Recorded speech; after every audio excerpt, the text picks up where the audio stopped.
Welcome to our few moments together on the Parsha. This week we have the privilege of beginning the second Sefer in the Torah, Chumash Shemos, which of course reminds us of the fact that Shemos is an acronym for Shnayim Mikra Ve'echad Targum, and as the halacha brings down from the Gemara that Chayev Adam, a person is required to finish the Parshios Imat Tzibur Shnayim Mikra Ve'echad Targum, that a person should try the best they can to read the entire Torah over a year's period of time, twice in the original language and once in translation. And there are different ways of doing it, and of course, whichever way you choose to do it, as long as you read it twice in the original, including once when it's being read in the shul, and once on your own, and read the translation, either Hebrew, either Aramaic or English or Rashi, whatever it is you choose, it's a tremendous mitzvah, and I wish you success in the mitzvah Shnayim Mikra Ve'echad Targum.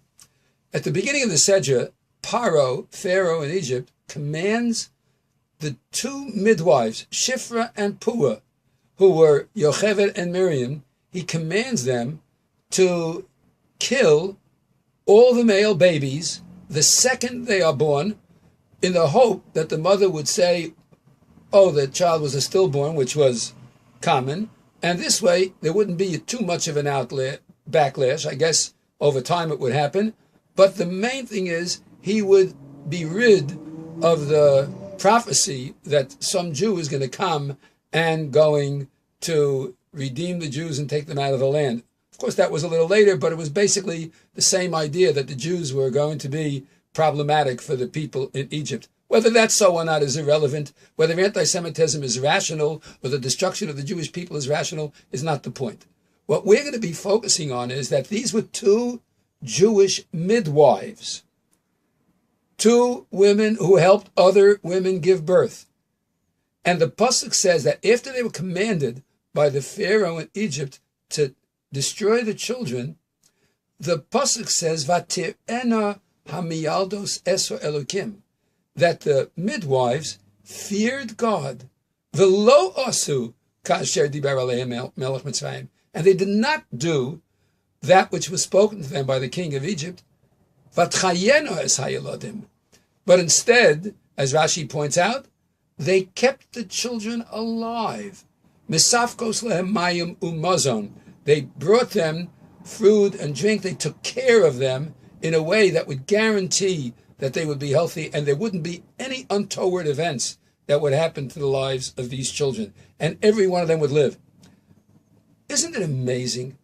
Here you have two Jewish women who are midwives in Egypt, where the king of Egypt, with all the pomp, with all the pageantry that surrounded the pharaohs in Egypt, palaces, guards, various levels of officers, might, a war machine.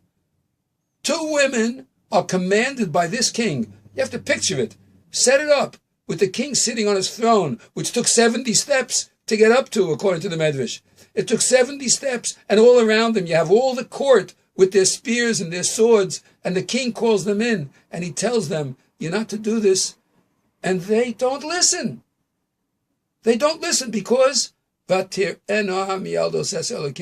fear of God.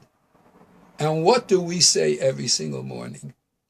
Reishis Chochma Yiras Hashem. The beginning of all wisdom is the fear of God. Yiras Shamayim. What exactly Yiras Shamayim refers to is a discussion amongst all the commentaries. Is it raw fear of retribution? Is it Yiras Horomimus, fear of the exalted position of God? Is it a fear, perhaps, just as someone who loves another person would be afraid to hurt the other person? Is that the fear that we're talking about, that we have Ahavas Hashem, and consequently we don't want to cause anything that would break that Ahava, and that's the Yira that we have? Whatever form that Yira takes, these two women use that Yira to effectively contradict and contravene all the plans of the mightiest of kings in the world. And this is the heritage of the Jewish people. These are the kinds of people that are able to make a difference in this world because they make a statement that fear of the exaltedness of the Almighty transcends all. We need to inculcate this. The world needs to. Could you imagine? Imagine if in Nazi Germany, Lahavdil, Yimach Shemam, if some of the upper echelons of government would have taken a lesson from 2 Jewish midwives and said, no, I can't do it. I have to have fear of God. Could you imagine what an indictment of all the world that says I was only following orders, or I had no choice, or I didn't think about it? We need to take the Yiras Shamayim of these 2 women and use it for the benefit of ourselves, our society, and the entire world. If the world would have a sense of true fear of heaven, Yiras Shamayim, if we would have it, what a difference it would be in our lives, and what a difference it would be in our communities and in the world at large. It's really something to work on over Shabbos. Have a wonderful Shabbos.